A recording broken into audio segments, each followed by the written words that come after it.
Hello, today we are doing Blackfield from Hack the Box. It's an Active Directory machine and it's recommended in both the TJNull and LainKusanagi list to prepare for the OSCP. So let's get started. As always, we start with a port scan and I'm using auto recon and I enable recursive directory enumeration. Since port scanning takes some time, I already run it before and we can have a look at the results.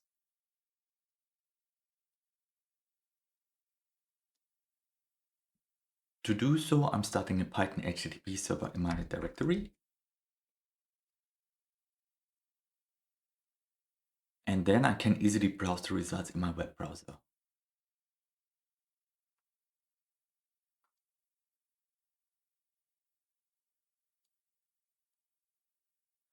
We can see port 88 was found and it's Kerberos, so we are dealing with a domain controller. We can also see that LDAP was found and we can see here the domain name and also the computer name. So let's add both to our hosts file.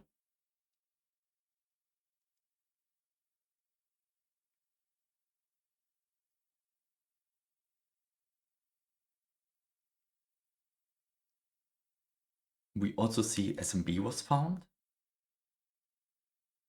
And we also found a few shares.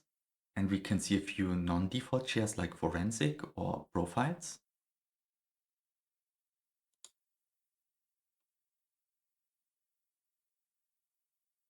So we can connect to the SMB share with our favorite SMB client. And I'm using the one from Impacket and we connect as anonymous user. We don't specify any password. We list the shares. We can have a look at forensic, but we don't have access. So let's check profiles.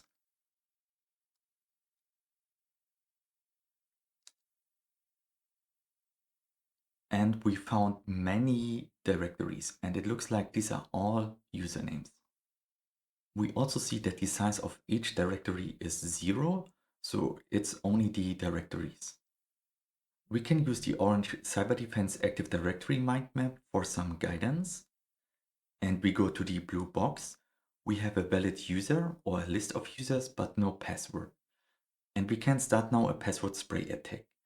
And we check if there are any users that have the username as password. And we can use this command. So first, let's store all these usernames in a list.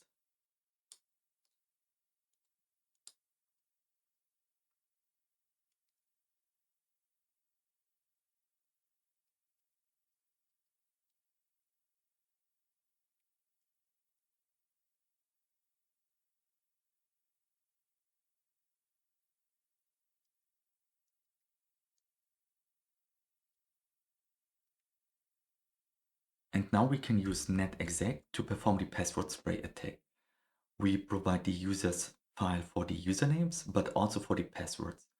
And we specify no brute force, that only the username is used as password. And we also want to continue on success, so to check if we find multiple matches. We can see that many entries in this list are green, but it doesn't mean that these credentials are valid, because we are logged in as a guest. So this seems to be the default behavior of this server. We can go back to our mind map and we can see we can also check for ASREP roasting. And we can use netexec again to check this. Again, I provide the users list and I want to store the hashes in this file.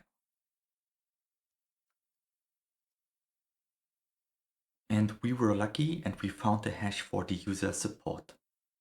And we can try now to crack it. We can use John with the RockU word list.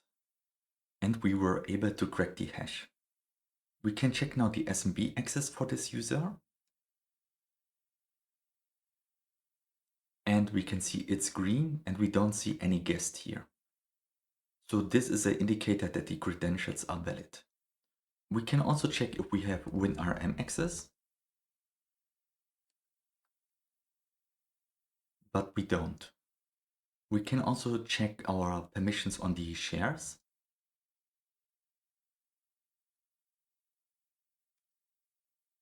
And we see we still don't have any read permissions on forensic. So we have now a valid pair of credentials and we can start classic enumeration. This includes finding all users, enumerating SMB share, but also BloodHound enumeration. So let's do this. I used the BloodHound Community Edition. We say we want to collect all information. We specify the domain, our user, the IP, and the password. We start BloodHound.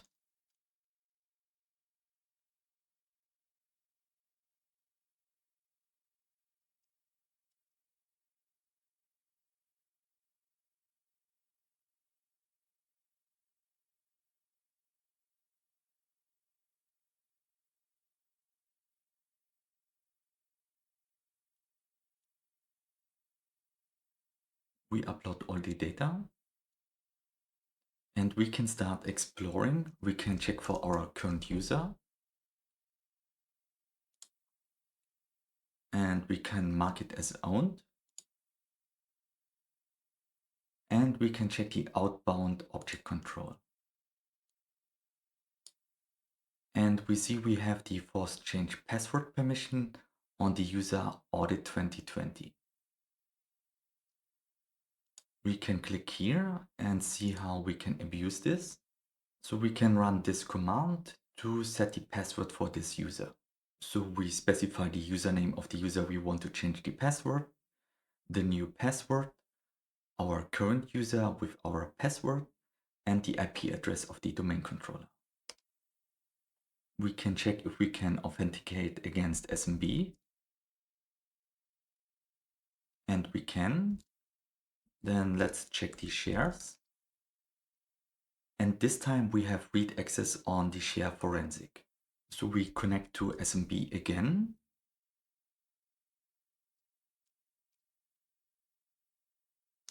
And we see 3 folders.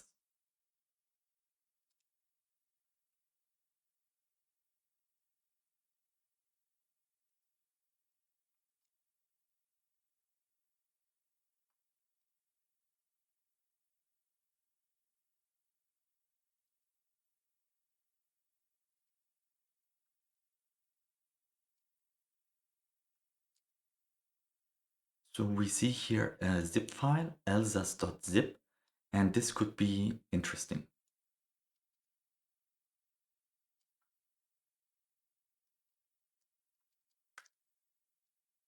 Okay, we found a lot of files here. Let's start by inspecting the elsas file.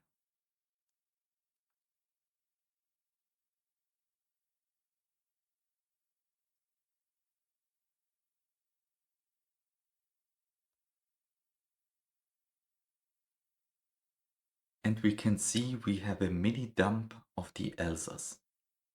In order to inspect this memory dump, we can use this tool, which is available on GitHub. We can install it with pip. And we can see for the elsas processing, it supports multiple data sources, live reading, but also mini dump, which we have in this case. We can also click on the wiki.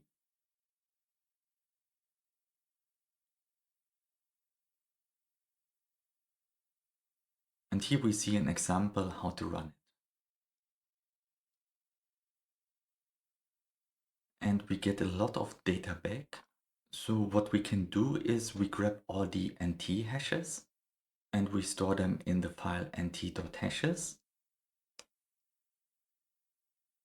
We can open this file.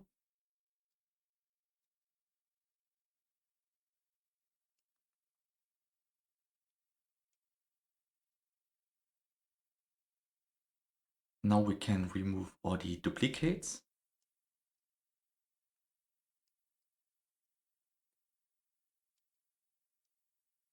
We can also grab all the usernames. We store them in this file.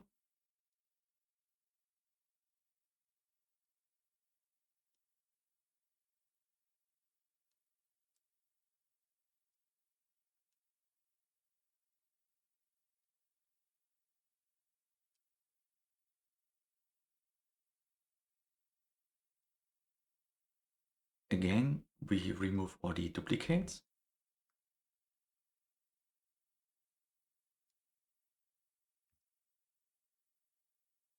And we can check now if we can authenticate with any of these credential pairs. First, we check the password policy, and we can use netexec again and use this flag. And we see account logout threshold is none. So we can try our password spray again. We use the new users file, and we want to try hashes and also continue on success. And we can see we can authenticate as backup user with this hash. Let's check if we have WinRM access this time. And we do have. So let's connect with eval WinRM.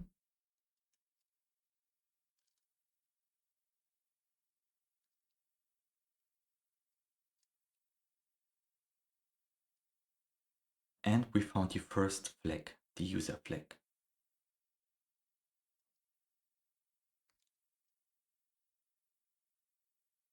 So we can check the privileges of our user. The name is already hinting it. It's called backup. And we can see we are part of the backup operators group. And we also have the backup privilege. So when you look how to escalate your privileges with the backup privilege, you might find a website like this. We can click on exploitation and it explains you how to drop the SAM file. But here we have a domain controller. So the SAM file contains the accounts for the local machine, but we actually want to have the accounts of the Active Directory domain. And this data is stored in a different database. So in order to get this data, we need a different technique. And one example how to perform this is explained in this repository. So we need to download the two DLLs here and import both of them. Then we need to create a config file for disk shadow, transfer it to the machine and apply it. And then we can copy the ntds.dit file. And this file contains the domain accounts. So let's try this.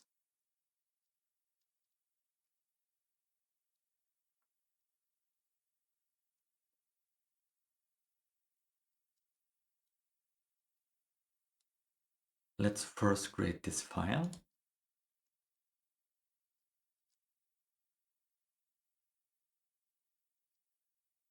We need to make sure that the encoding is right. We start another HTTP server in this directory. We transfer the DLLs. Then we import them. We also transfer the disk shadow config. Now we can run disk shadow. You can see the command here.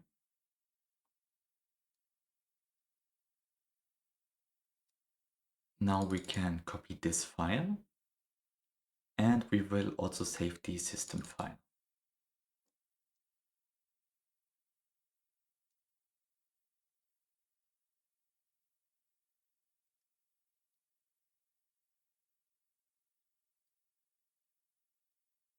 We download both of them.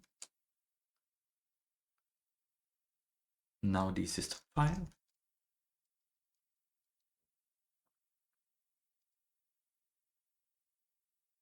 And now we can use secret stump to read all the hashes. And we are interested in the one of the administrator, which is this one. So let's connect with eval WinRM.